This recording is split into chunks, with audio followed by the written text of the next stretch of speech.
Olá, tudo bem? Que alegria estar aqui mais uma vez no Cartório Passo a Passo, um programa de utilidade pública, muita informação relevante para você, para sua família, para os seus negócios.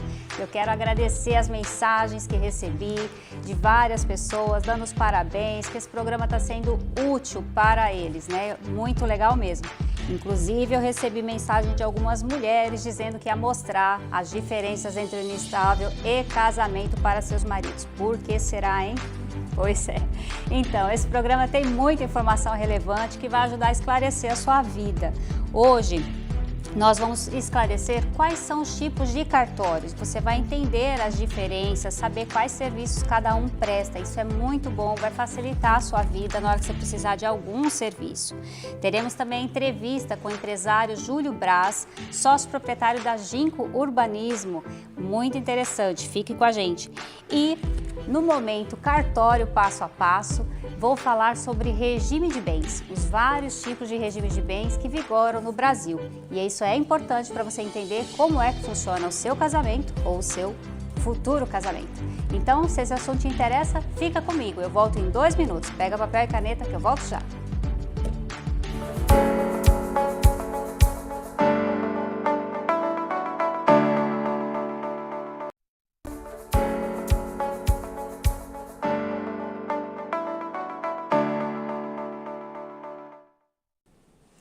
Olá, voltamos, este é o nosso segundo bloco. Você viu aí que nós teremos muitas informações úteis para você durante esse programa, não é mesmo? E eu vou começar falando sobre tipos de cartórios. Quantos tipos de cartórios você conhece? Existem vários tipos de cartórios e as pessoas confundem, e a intenção aqui é simplificar, é te orientar para que você não perca tempo, que você vá ao cartório certo para prestar o serviço que você precisa, tá bom? Então, hoje eu vou te explicar isso, simples assim. Bota na tela aqui, por favor, no meu computador. Isso, então a pergunta é, quais tipos de cartório você conhece? Olha, existem os cartórios extrajudiciais. O que é extrajudicial, doutora Alcione? Gente, extrajudicial, vamos simplificar, fora do Poder Judiciário, tá? Na esfera administrativa. Quando fala inventário extrajudicial, divórcio extrajudicial, uso capião extrajudicial, é tudo na esfera administrativa, faz nesses cartórios, tá bom? Que são administrados por pessoas concursadas, que receberam uma delegação pública para poder estar ali prestando este serviço público. Então, quais são os tipos de cartórios extrajudiciais que você conhece? Vamos ver se você conhece todos? Dá uma olhadinha aqui para mim, eu separei essa relação aqui, ó. Tabelionato de notas, tabelionato de protesto, de títulos, registro civil das pessoas naturais, a gente chama também de RCPN, registro de imóveis, registro civil das pessoas jurídicas, registro de títulos e documentos, é o RTD, registro de contratos marítimos e cartório distribuidor. E aí, conta pra mim, você conhecia todos esses? Já falei tanto que a boca até seca. Gente, eu vou falar um pouquinho sobre cada um, mas ao longo dos programas, dos episódios, eu vou trazer de forma mais detalhada o que cada um faz, tá? Hoje eu vou dar uma pincelada para você já ter uma noção das diferenças. Aqui no estado de Mato Grosso, é muito comum de ter vários destes tipos de cartórios no mesmo lugar. Então, assim, é do mesmo dono ali, a administração, mas são atividades diferentes, que é importante que você conheça para poder pedir o serviço certo, da maneira mais adequada, tá bom? Então, olha só, tabelionato de notas, vou começar aqui pelo primeiro aqui. Tabelionato de notas é aquele que faz escrituras públicas, tá? Vem aqui para mim. Escrituras públicas. Vamos simplificar assim. Existem vários tipos de escrituras públicas, mas qualquer tipo de escritura pública que você quiser vai ser no tabelionato de notas. Isso é para o Brasil todo, tá? Não é só aqui no Mato Grosso. Tabelionato de notas. Então, lá que você vai fazer escritura de compra e venda, doação, de testamento, qualquer tipo de escritura. Além disso, é feito procurações públicas, reconhecimento de firma, autenticação de cópias. Todos estes serviços são realizados nos tabelionatos de notas. Segundo aqui da minha lista, ó, tabelionato de protesto de títulos, tá? Tabelionato de protesto de título é onde você pode levar um título a protesto, porque o que você vai protestar é o título e não a pessoa. Esse aqui já é um meio assim mais de ensino, não é acadêmico. Você protesta o título. E aí você que é um credor, você pode levar lá. Aqui em Cuiabá é no quarto ofício, lá em Várzea Grande é no segundo ofício. Tá? Então, isso já vai facilitar para você não ficar perdido e batendo nas portas de outros cartórios. E aí, se você tem um título protestado, você precisa ir nesse local para receber informações e, eventualmente, né, fazer o pagamento ou suscitar, né, a dúvida ou suscitar esse protesto, tá bom? Registro Civil de Pessoas Naturais. Esse aqui é onde tudo começa, onde você faz o registro de nascimento. É lá que você faz também o procedimento de casamento e registra o óbito. E nele também você consegue pegar as certidões relacionadas a estes atos. Além das averbações. Divorciou, vai lá e faz a averbação. Tudo é nesse daqui. Quando você ouvir falar RCPN, é Registro Civil das Pessoas Naturais, tá bom? Próximo. Registro de imóveis. Registro de imóveis é aquele onde transmite a propriedade, onde controla a propriedade dos imóveis. Vamos deixar de uma forma mais simples assim. Se você comprou um imóvel, ainda que você tenha feito uma escritura pública, se você não registrar no registro de imóveis, ainda não será dono. É isso mesmo, tem um jargão na escola de direito que diz assim, quem não registra não é dono. E é isso mesmo, a transmissão da propriedade acontece só com o registro no registro de imóveis. Lembra disso, tá? Próximo, Registro Civil das Pessoas Jurídicas. Esse aqui, RCPJ. Gente, tem alguns tipos de pessoas jurídicas que não são registrados na junta comercial. Então, é no cartório de registro civil das pessoas jurídicas. Então, você precisa se informar direitinho qual é o tipo de serviço que você vai prestar, se você é médico, advogado não, porque registra na OAB, essa é uma situação diferente. Mas você vai registrar lá no RCPJ, tá? Então, fica essa informação aqui também. Próximo. Registro de contratos marítimos. Estes aqui tem pouquíssimos no Brasil. Aqui em Mato Grosso não tem. Santos tem, acho que Pernambuco também tem. Não sei de todos, mas são poucos que têm esses registros de contratos marítimos. Eu trouxe aqui a título de informação para você saber que existe. Cartório distribuidor, o que é isso? Alguns estados têm esse cartório distribuidor. A função dele é de distribuir os títulos. Em São Paulo, por exemplo, tem um cartório distribuidor de protesto. Lá tem 10 cartórios de protesto, então você leva no distribuidor e ele que espalha, ele entrega a cada um seguindo um critério de quantidade e de valor também na hora de distribuir esses títulos. E no Rio de Janeiro também tem para outros atos, então é só para você saber que ele é um cartório extrajudicial também. Trouxe aqui a título de curiosidade que existem outros cartórios oficiais. Por exemplo, você já deve ter ouvido falar, e principalmente neste ano, que é um ano de eleição, né, para atualizar o seu título, você vai onde? No cartório eleitoral. Então, também tem um outro tipo de cartório. Tem o cartório judicial, que é aquele que fica o seu processo judicial.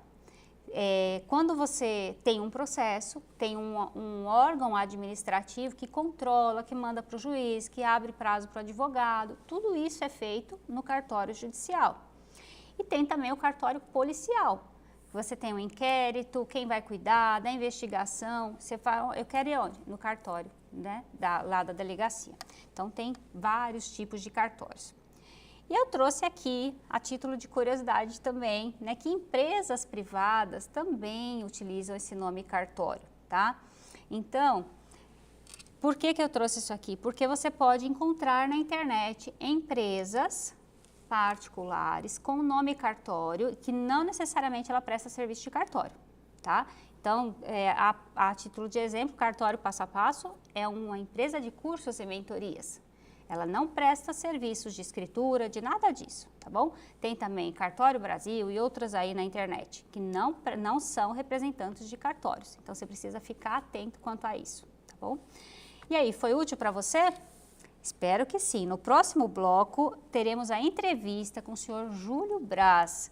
Ele é sócio proprietário da Ginco Urbanismo, um empresário renomado aqui na região do Mato Grosso e que cresceu aos poucos. E você também deve querer ser um mega empresário, né? Sonha com isso, como chegar, né? Vamos perguntar para ele como que ele chegou onde ele está. Então, se esse assunto te interessa, vai e volta rapidinho, que eu volto em 2 minutos. Até já. Tchau.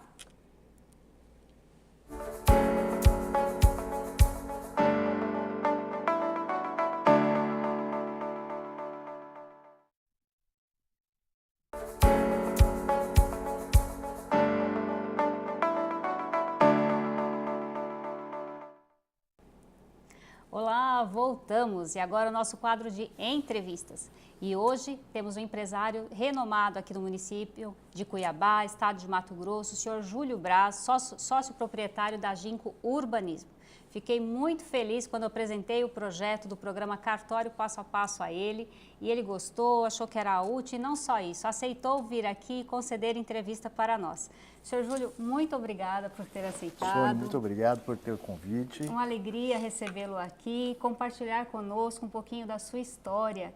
E eu queria realmente saber, entender um pouquinho como que é o senhor Júlio, como é a sua história. Primeiramente, mais uma vez, obrigado pelo convite. Acredito muito no projeto, né, do Cartório Passo a Passo. Acredito que é um serviço bastante útil para levar para toda a sociedade e esclarecer o papel do cartório, né, junto à sociedade, a segurança jurídica que traz. Uhum. Mas, vamos lá. Então, assim, começando, quem somos nós, né? Assim, na realidade, eu sou de Goiânia, nasci em Goiânia, estou completando quase 60 anos de idade e me formei eu sou graduado em Direito e pós-graduado em Marketing. Que legal. E assim, comecei a minha vida profissionalmente falando muito cedo, né? Comecei trabalhando mesmo antes da faculdade, eu já trabalhava e durante a faculdade comecei a trabalhar num banco que chamava Agrobanco, lá em Goiânia, como escriturário. E aí, a partir daí, depois eu fui fazer estágio em escritório de advocacia e nesse meio eu já comecei a empreender. Sempre tive vontade e a curiosidade de como vencer na vida, né? Então, como nós conversávamos antes de entrar aqui, sempre me espelhei nas pessoas de sucesso que eu tinha contato. E eu via que, de fato, geralmente as pessoas tinham começado a trabalhar muito jovem. E aí, logo, também por necessidade, eu falei, vou começar a trabalhar. Mas não só trabalhando no banco, eu lá em Goiás teve uma época que cresceu muito a questão de confecção.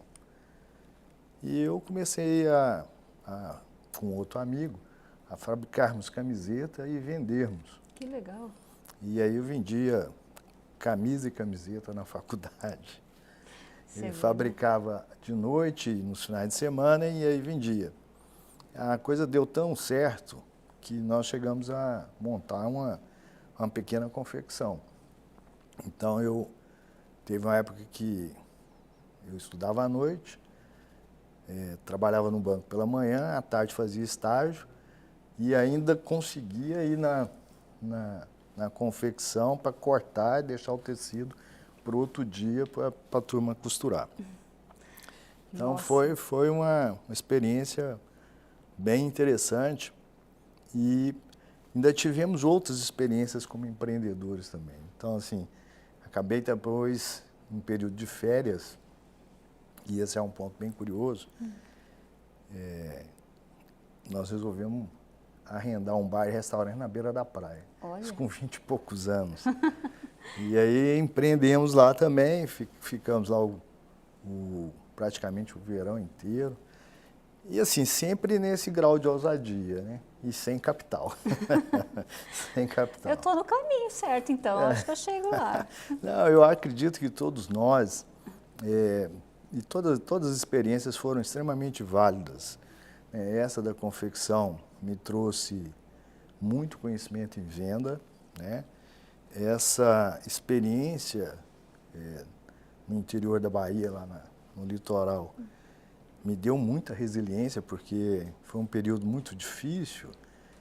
Quem é jovem não vai lembrar, mas quem está há mais tempo, nós tivemos um período no Brasil de muita inflação. E tínhamos muitos planos cruzados, planos econômicos. E num desses teve o plano cruzado, e um dos fatores era a falta de produto. O governo tabelava o preço, que é uma insanidade, né? E aí o produto faltava. Nossa. Então, naquela época, uma das coisas que mais faltava era cerveja. Então, eu estava no sul da Bahia, tinha que ir até Vitória comprar cerveja para estar no bar. Então, assim, é algo bem difícil. Isso é interessante, né, para as pessoas que estão em casa ver que é possível, né, que ele não começa grande. Não. Hoje o senhor está sendo reconhecido numa outra área, né, não é de camiseta, não é de vender bebidas na praia. Mas o curioso, eu sempre falo por que eu conto dessa história do bar na praia? É que neste lugar eu conheci uma pessoa que foi um dos motivos de eu estar aqui hoje, assim, de uma maneira, vamos dizer, lá atrás. Na realidade, eu estava lá no período de férias, como eu disse, mas eu fazia estágio como estudante de Direito e tinha um cartãozinho. E aí me apareceu lá uma pessoa que era advogado trabalhista, né? E a gente conversando, tal, ele estava passando as férias, ele era de Goiânia, e fizemos amizade e entreguei o cartão para ele. Já de volta a Goiânia, em um determinado momento, ele me liga, né, e falou: Júlio, surgiu aqui uma situação de uma empresa que eu não quero atender por uma situação que era juizado de pequenas causas. Você não tem interesse? Eu falei: na hora. Abracei com todas as forças. E essa era uma empresa de construção civil lá em Goiânia. Eu fiz essa ação nesse juizado de pequenas causas e a empresa me chamou para trabalhar, né, ser um profissional interno, né, que legal. Um jurídico interno da empresa. E a partir dessa situação lá, uma outra empresa que também me conhecia, 2 anos depois me chamou para trabalhar, que aí começa todo o meu histórico na construção civil. Que interessante. Então, assim, a gente não sabe como as coisas acontecem, né? O importante é você trabalhar, fazer o seu melhor naquele momento que você está. Sim, né? com o que você tem naquele momento. Com o que você tem naquele momento. Não esperar uma situação ideal acontecer. Qual que é a situação ideal? Exato. Né? Se você só tem aquela, faça o melhor naquele momento. Então, começou daí. E a propósito, que eu aproveitar, um beijo, minha irmã, que mora em Goiânia, que também está na lida com empreendedorismo, só que ela também começou com roupas, né, comprando lá na Feira da Madrugada em São Paulo e levando para Goiânia. Enfim, uma outra hora eu trago ela. Perfeito. E como que começou? Aí começou no ramo imobiliário. E a Ginco, quando que surgiu? Pois é. Aí, assim, eu fui para essa outra empresa, né, e lá eu cuidava da parte jurídica e surgiu uma oportunidade de trabalharmos na parte imobiliária. E eu acabei assumindo a diretoria comercial dessa área imobiliária dessa empresa. Fiquei praticamente quase 10 anos nessa empresa. Depois resolvi sair e montar uma empresa em Goiânia, né, nessa parte de loteamento e construção. Então começou lá? Começou lá. Olha. E neste momento, quando eu saio, a gente busca novos mercados. Então, nós prospectamos o interior de Goiás, interior de Minas, e prospectamos Cuiabá. Eu já tinha estado em Cuiabá em 94, se não me falha a memória, mas não era a minha primeira opção.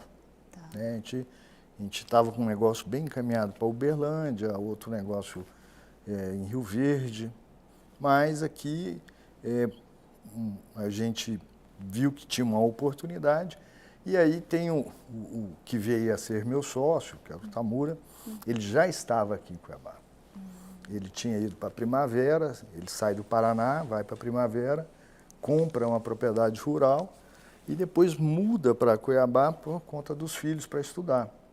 E aqui ele vê a oportunidade do mercado imobiliário. E nesse momento nós, vamos dizer, nos encontramos. Ele querendo desenvolver o mercado imobiliário aqui, nós querendo abrir um novo mercado, encontramos nessa situação, e aí vem a ideia do primeiro Florais, o Florais Cuiabá. A gente monta uma sociedade, eu ainda morava em Goiânia, lançamos o Florais Cuiabá, isso em 2001 a gente monta a sociedade, em 2002 lançamos o Florais Cuiabá aqui, e aí daí para frente nós fomos percebendo que era um mercado em ascensão, né? Já no ano seguinte eu me mudo para Cuiabá junto com a família, e aí estou até hoje. Que maravilha, muito então bom. É uma situação que efetivamente, se me falasse lá atrás, quando estava estudando, formando, não, eu quero ir para Cuiabá. Não é assim que as coisas acontecem. Mas hoje eu sou muito grato à cidade, muito grato aqui. E assim, já tenho uma neta cuiabana. Parabéns, né? Então, que legal. Então, sou muito feliz. Que bom. Ao todo, quantos empreendimentos a Ginco já lançou? Nós já lançamos agora, se não me falha a memória, 26 empreendimentos. Que maravilha. 26 empreendimentos. Muito bom mesmo. E teve algum que não deu certo? Teve. Teve, né? Sempre tem. Sempre tem. Assim, sempre. Aliás, a gente aprende mais com os erros, erros do que com os acertos. Não, nós tivemos um grande exemplo, que foi o empreendimento na Chapada, né? Esse foi até, teve uma repercussão, né? Que de fato nós aprovamos um primeiro empreendimento na Chapada.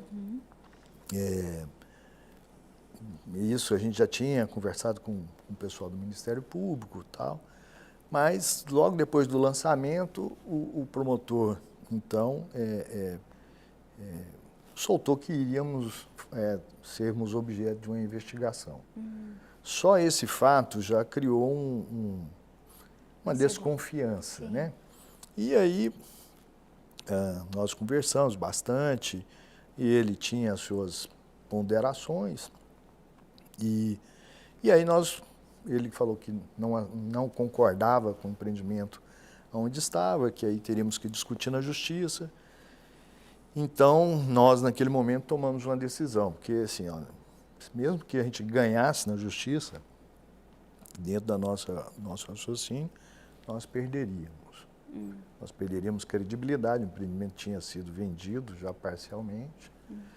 Então, a gente sugere aí uma mudança de área, ele concorda, nós fomos atrás de uma outra área, levamos a ele concorda com essa outra área, aí a gente faz de novo o empreendimento, aprova novamente, chama o cliente, vê aquele que quer, o outro que não quiser, cancela.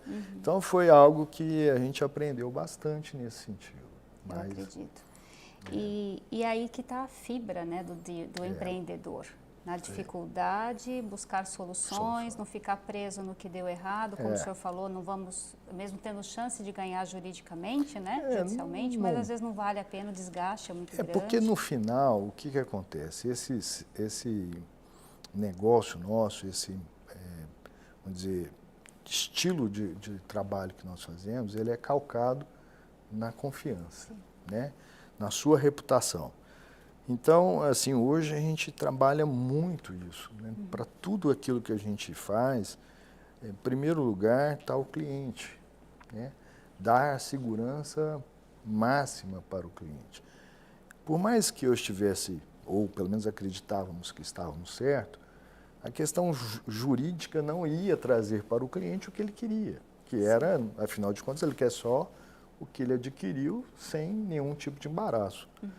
Então, no final das contas, não estávamos atendendo o cliente. E aí foi que nós resolvemos não enveredarmos para essa discussão e sim para uma composição, mesmo tendo um prejuízo. Muito bom.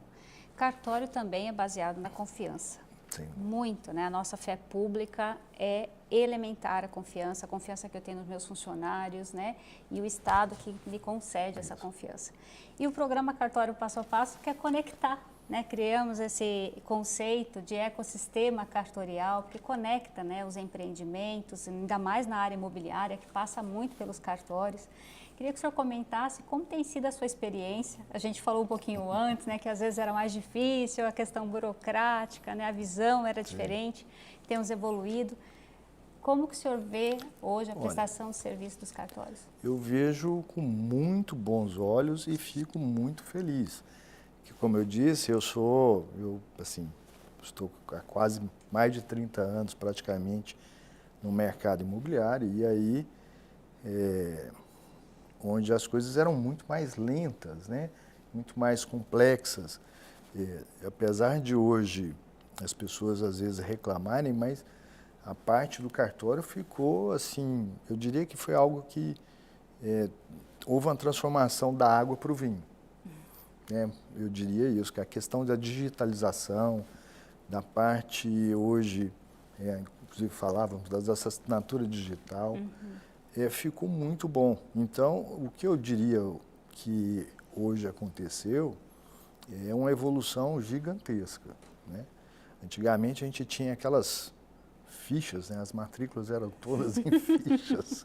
Hoje em dia você tem as centrais eletrônicas, você consegue consultar de imediato, então, a certidão é rapidinho. Eu lembro que a gente ia abrir a matrícula de um lote, né? Que era o que sempre foi o nosso negócio. Então aquilo demorava muito tempo, porque aquilo tinha que ser datilografado. E muitas vezes, assim, depois você tinha que conferir para não ficar nenhum tipo de erro e tal. Então aquilo demorava. Então fazer tipo um loteamento, você ter toda a matrícula.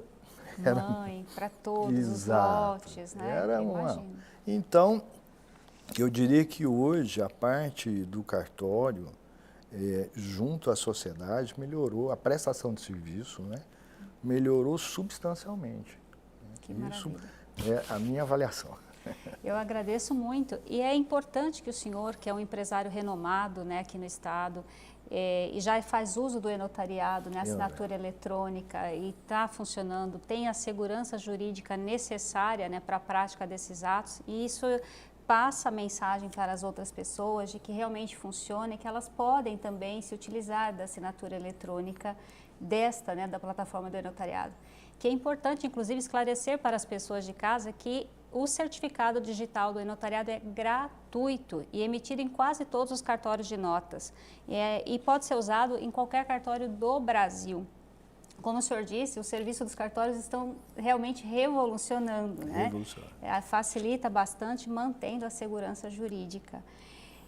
O senhor falou um pouquinho no início, mas era a minha pergunta de fechamento, né? O que o senhor espera, né, desse programa, da utilidade pública dele, para levar para a sociedade,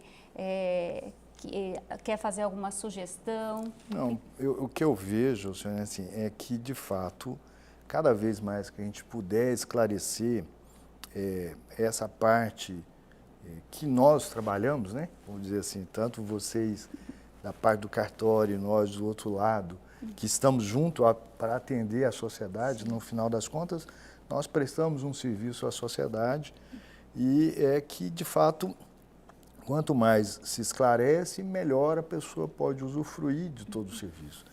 A gente observa muitas vezes que o cliente, no nosso caso lá, ele, por mais esclarecido que ele não tem muitas vezes o conhecimento do passo a passo ou até da segurança necessária, né? Eu quando fazia faculdade, a gente sempre escutou desde o início que só é dono quem registra. Quem registra. Mas até hoje é uma grande dificuldade, Sim. né? As pessoas não têm essa noção da importância, né, desse conhecimento e tudo mais. Então, Cada vez que a gente pode esclarecer isso, eu acho que é de suma importância. Muito bom mesmo, porque a percepção que eu tive, lidando com pessoas de diferentes áreas, que não são pessoas desinstruídas, elas são formadas, seja no ramo da imprensa, medicina, qualquer outra área, mas de cartório, quando vou fazer uma compra e venda que seja simples, não tem. É isso aí. E aí acha que é tudo burocrático, que é demorado, apesar da agilidade de hoje, ainda acha, não, é demorado, você está exigindo demais. Não, é para segurança jurídica, você vai se tornar dono, proprietário, né? Isso aí. E a Ginco está lançando algum empreendimento agora? Olha, nós estamos trabalhando hoje no Cidade Jardim, que é um empreendimento na saída para Chapada, né? É o nosso maior empreendimento com uma característica singular e que a gente vai fazendo assim, um trabalho bacana e que eu acredito que vai ser uma grande referência a nível estadual. Que legal, vou fazer uma visita para conhecer. Pois é. Eu agradeço muito pela oportunidade de conversar com o senhor, de conhecer um pouquinho da sua história. Fiquei muito feliz de passar essa mensagem para as pessoas. Olha, a gente começa pequeno, né? Passa por várias áreas até chegar à atual. As pessoas também perguntam, acha que já nasceu tabelião, que herdou do pai, enfim, né? Não sabe que começa lá embaixo. Então, gostaria que o senhor fizesse suas considerações finais, fique à vontade. Olha, a minha consideração final é exatamente nesse sentido, né? Que assim, que principalmente os jovens acreditem, né, naquilo que de fato você busca. Se você quer realmente alcançar e tem o objetivo do sucesso, primeira coisa, não tenha vergonha do seu sonho.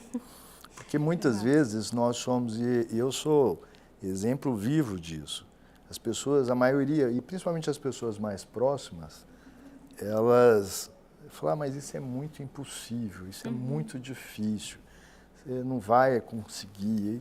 Então, você tem que romper essa primeira barreira e continuar e persistir.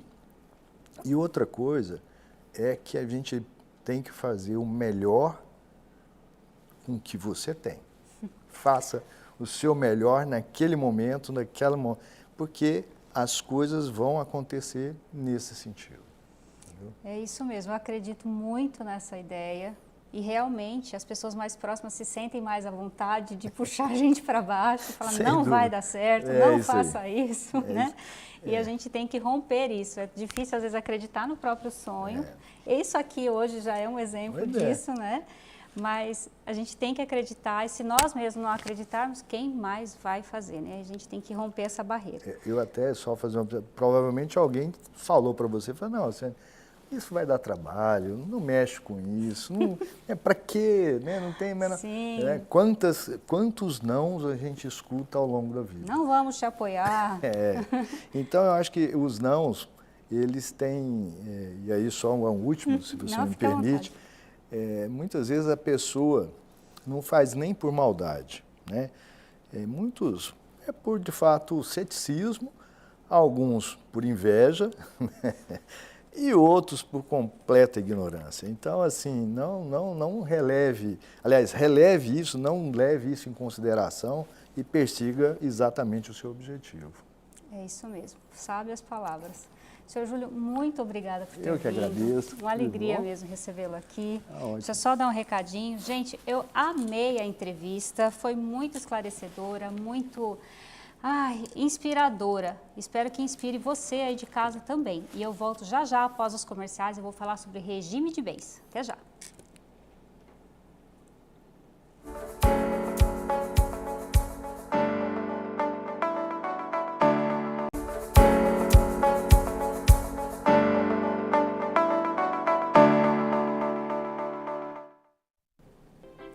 Olá, voltamos e esse é o nosso quarto e último bloco, é o bloco de conteúdo jurídico, de orientação. E ainda há pouco tivemos a entrevista com o senhor Júlio Braz, foi muito interessante. Se você que perdeu esse bloco, você pode assistir também no YouTube, lá no meu canal, Alcione Montani, tá bom? E na semana passada nós conversamos sobre união estável e suas diferenças com casamento. E eu separei aqui, só para a gente finalizar esse assunto, põe na tela, por favor, o meu computador. Olha só, separei essa notícia aqui. Vocês podem reparar que ela é de 2021, do site conjur.com.br, que diz assim: TJ, Tribunal de Justiça de São Paulo, não reconhece a união estável entre Luísa Brunet e empresário. Você pode acessar essa notícia aí no Google, enfim, e saber que eles conviveram durante 5 anos, aqui a notícia traz aproximadamente.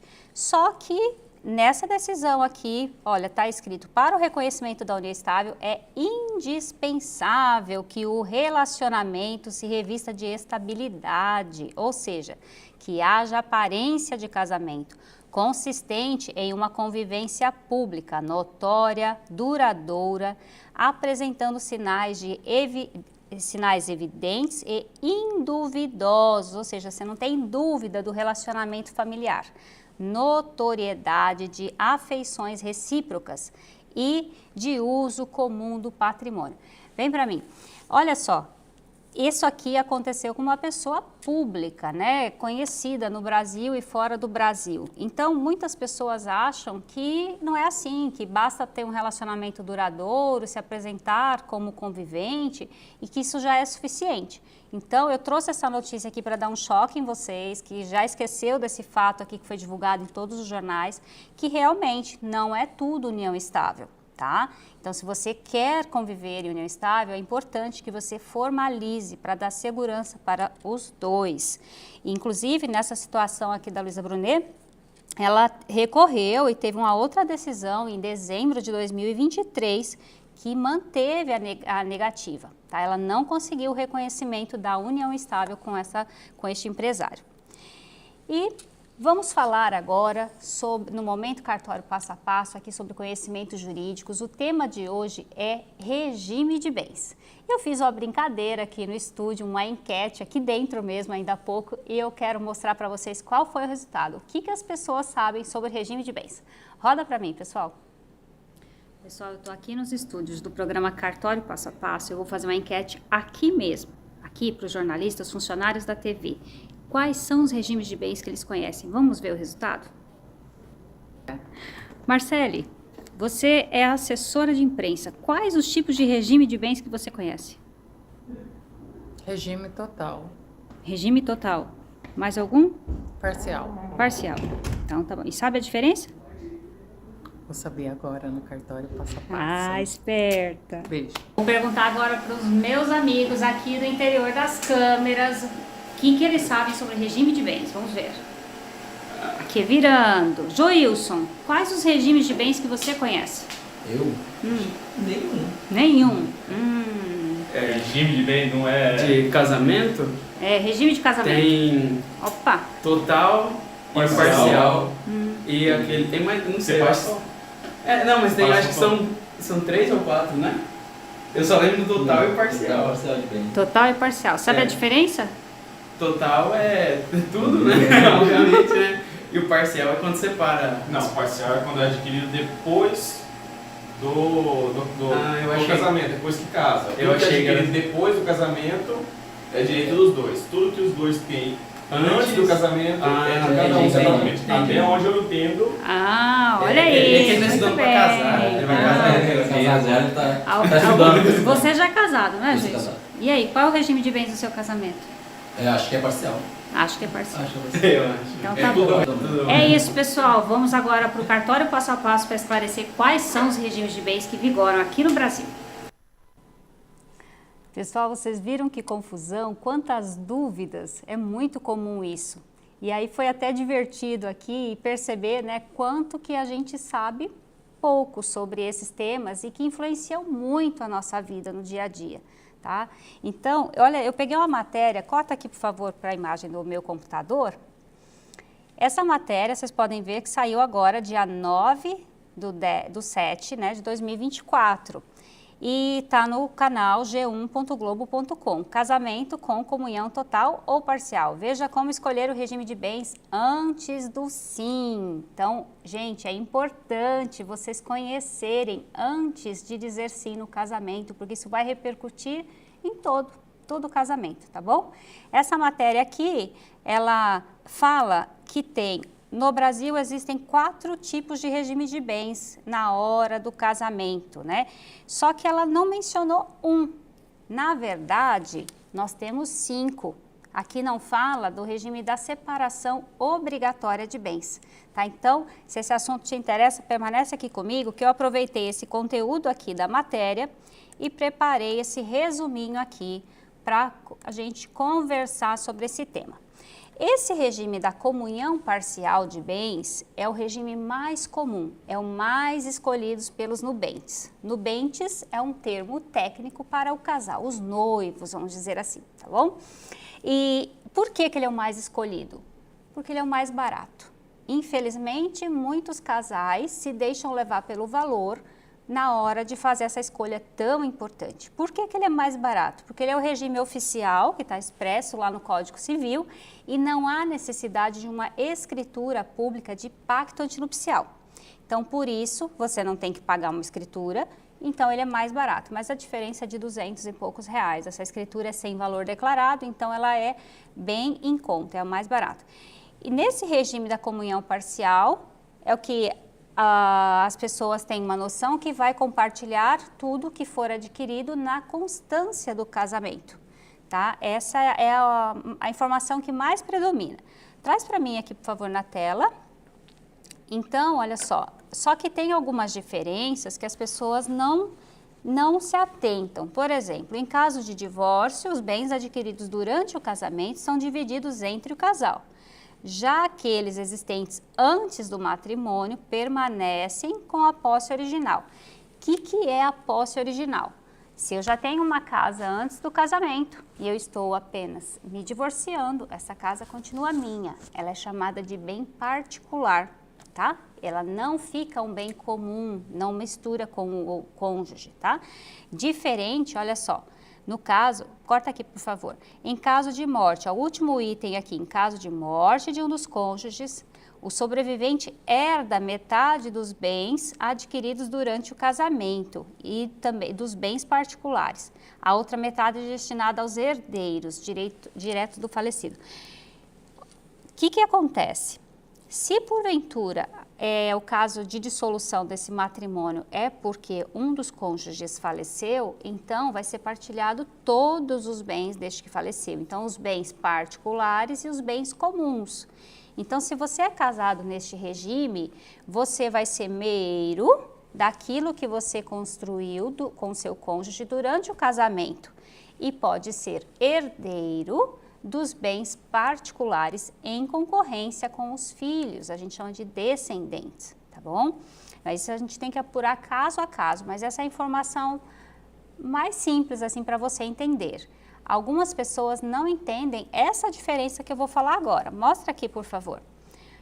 Recebimento de herança na comunhão parcial, o cônjuge não tem acesso ao que foi recebido por herança ou doação.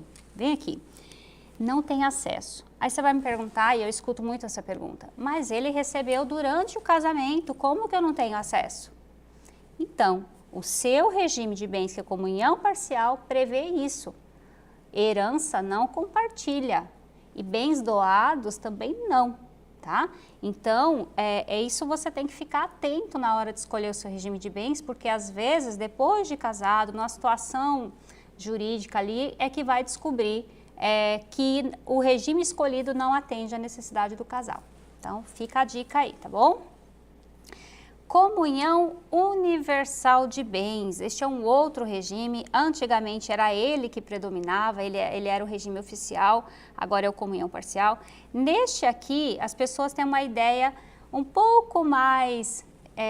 fica mais fácil até de entender, né? Porque ele fala comunhão universal de bens, total de bens. O que quer dizer? Que vai ser comum todos os bens anteriores ao casamento e o que vier durante o casamento. E aqui também o que receber de herança, de doação, tudo comunica, exceto se tiver uma cláusula de incomunicabilidade. Esse nome grande aqui quer dizer que não vai comunicar. Então, se você quer fazer uma doação para o seu filho ou filha e não quer que seja exclusivo dele, então tem que botar uma cláusula de incomunicabilidade, aí não vai com ninguém, tá? Não vai comunicar, vai ser só dele. Outra coisa aqui, em caso de morte, mostra aqui, ó, em caso de morte de um dos cônjuges, metade dos bens já são do sobrevivente. O que eu quero dizer de já são? Ele não é herdeiro. Quando eu digo isso para a pessoa, ela leva um choque, assim, ela fala, como assim eu não sou herdeiro? Eu sou casada na comunhão do regime da comunhão total. Então, lá você não é herdeiro, você é apenas meeiro. E por ser meeiro, metade já é seu.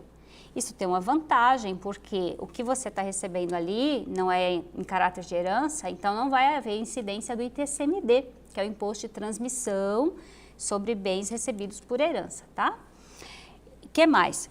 E a outra metade vai para os filhos, né, ou outros descendentes aqui. No caso de divórcio também, os bens adquiridos antes e durante o casamento serão divididos integralmente, tá? Então, esse é o regime. Para você escolher este regime, basta fazer uma escritura de pacto antinupcial antes do casamento, e aí este pacto vai entrar em vigor após a celebração do casamento. E aí você vai precisar levá-lo para registrar no registro de imóveis, é isso mesmo, no registro de imóveis, tá? Outro regime de bens, participação final nos aquestos. Esse aqui quase ninguém conhece, quase ninguém usa, eu nunca vi, na verdade, na prática, mas ele existe, tem a previsão lá no Código Civil, ele traz essa informação aqui que os bens adquiridos, né, tenham sido adquiridos pelo casal, são divididos, salvos os doados. Então, ele é uma mistura de regime da comunhão universal com o da parcial e torna isso até um pouco difícil de explicar para as pessoas. Então, não vou entrar em muitos detalhes aqui, porque eu quero falar mais de outros regimes também. Eu me lembrei de um outro ponto aqui do regime da comunhão universal de bens, que é o seguinte, as pessoas se focam muito nos bens, nos direitos e esquece dos deveres. O que eu quero dizer com os deveres? Se você está casado no regime da comunhão universal de bens ou no regime da comunhão parcial de bens, os dois, o casal, formam um patrimônio só, tá? O que quero dizer com isso? Se porventura um cônjuge contrair dívidas, o outro também será responsável. Ele também vai ter que pagar.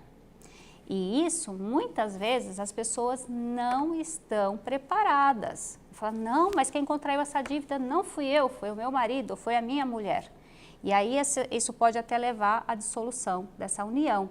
E se essa dívida foi contraída em benefício do casal, os dois terão a obrigação de cumprir, né, de honrar os credores. Isso é muito importante, tá? Vamos para outro regime de bens. Regime de separação convencional de bens, separação total, que a gente chama também. É aquele onde não se comunica ao longo do casamento.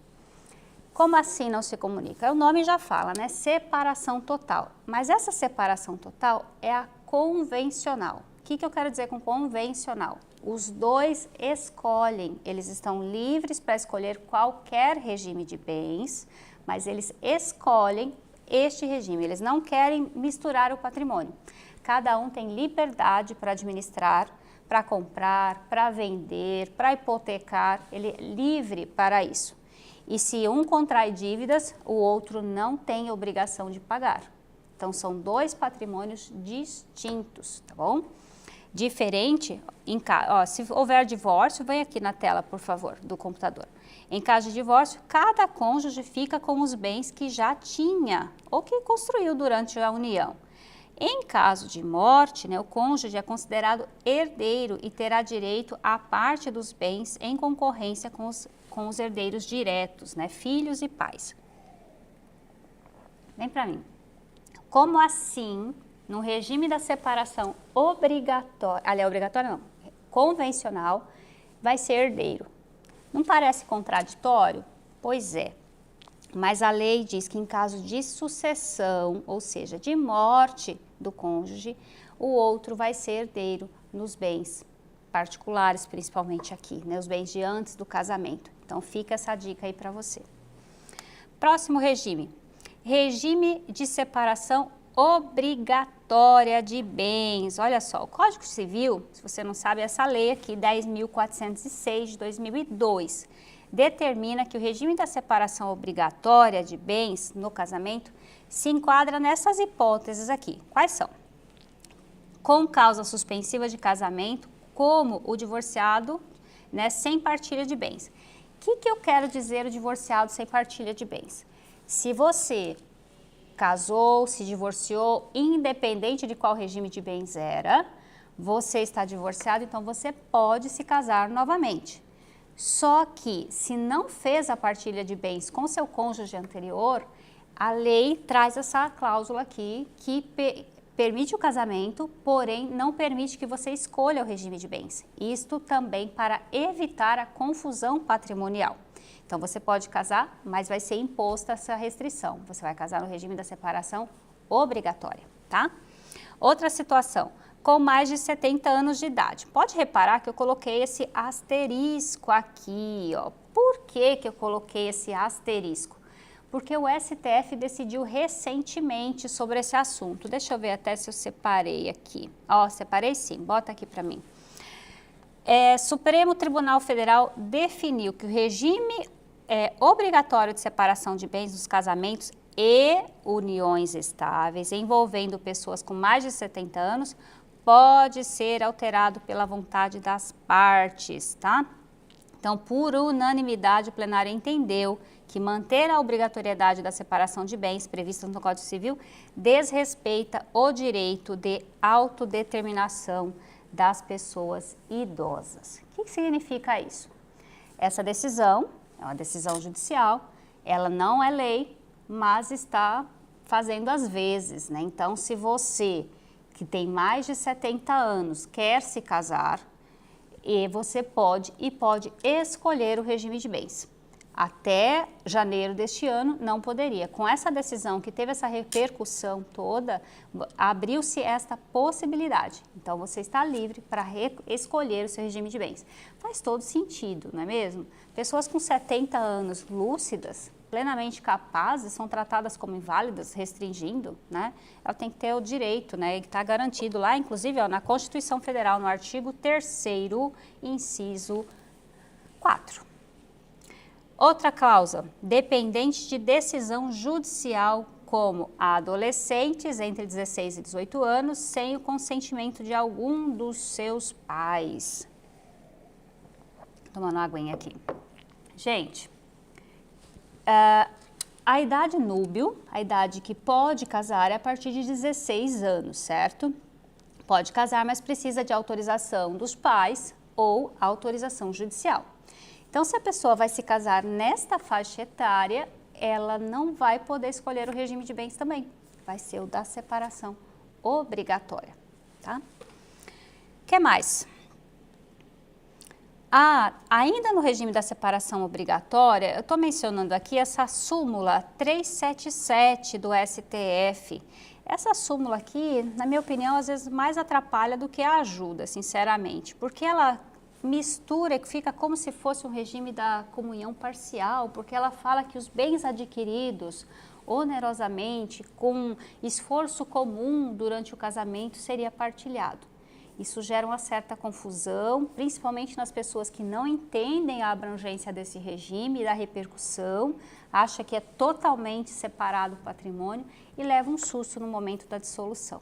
Tem que ficar muito atento, é interessante consultar um advogado para se orientar bem sobre isso. Aqui, coloquei esse tópico. Posso mudar o regime de bens depois do casamento? Sim, olha aqui para mim. É possível você mudar o seu regime de bens, mas não é tão simples assim. Hoje em dia casar está muito fácil, divorciar também, mas a mudança no regime de bens é só judicial e precisa haver consenso. Se você e seu cônjuge concordam, tem um motivo para isso, não vai lesar credores, né, não vai prejudicar ninguém, então vocês podem peticionar juntos, né, e aí isso pode ser decidido favorável para vocês mudarem o regime de bens. Quando o juiz decidir, vocês vão pegar essa sentença e levar ao registro civil para fazer essa averbação da troca. Então, fica aí a informação de que é possível mudar, tá bom? Aqui coloquei que a decisão pode levar uns 30 dias, mas na verdade não tem como eu saber. Gente, o que vocês acharam? Gostaram? Foi importante? Obrigada. Essa informação acrescentou na sua vida? Eu espero que sim, que você tenha gostado e que se você tiver alguma dúvida, vou trocar aqui de câmera, abre para mim na geral. Se você tiver alguma dúvida, quiser mandar para a gente, nosso WhatsApp exclusivo para as perguntas, para as sugestões do programa é o 9960-9904. Tá? Para perguntas é nesse aqui, 9960-9904. Você pode enviar o seu comentário lá. Se você quiser, pode mandar uma mensagem de vídeo ou um áudio, tá? Que se você autorizar, a gente coloca no ar também. É isso, acabou, foi muito rápido, passou muito rápido para mim esse programa, foi muito divertido a parte da enquete, muito agradável a entrevista, gostei bastante esses conteúdos sobre os tipos de cartórios que existem, eu espero que tenha acrescentado algo na sua vida. E se você que não conseguiu assistir na TV, saiba que isso estará disponível também no YouTube, no meu canal, Alcione Montani. Você pode procurar lá que você vai encontrar também, tá bom?